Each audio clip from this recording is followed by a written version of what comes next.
U.S. Army is testing the Textron Systems MK 4.8 HQ Aerosonde drone designed to provide brigade commanders with enhanced battlefield awareness. This unmanned aircraft offers real-time reconnaissance, surveillance, enables better informed tactical decisions, real-time, includes vertical takeoff and landing, allowing deployment in diverse terrains and no need for runways. That's huge.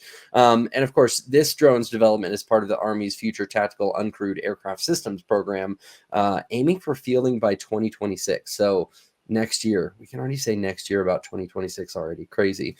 That's good. There's a lot going on here, but I think this is something that's going to be extremely helpful, especially for battlefield ops.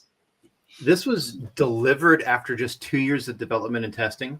The prototype could very well, I know earlier Andrew said we overuse this term, but I'm going to use it. It could very well be a game changer, but it is still just that. It's a prototype, which means the test results from the Army using the prototype could lead to more design changes.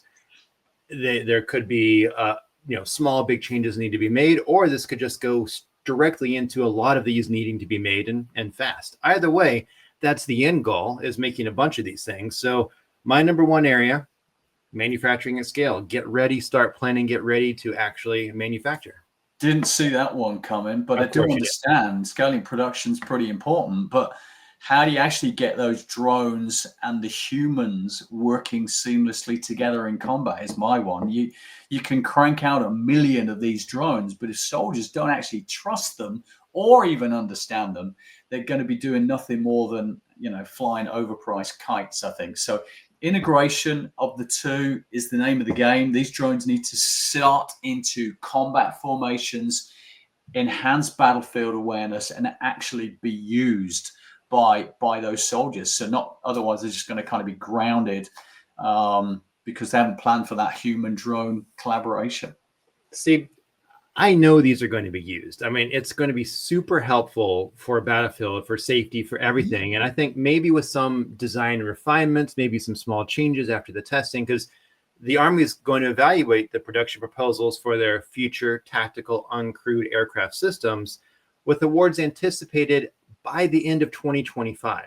They want the system fielded as soon as 2026. That's not far away. So even with all you're talking about, Andrew, I think you still got to start planning manufacturing yesterday.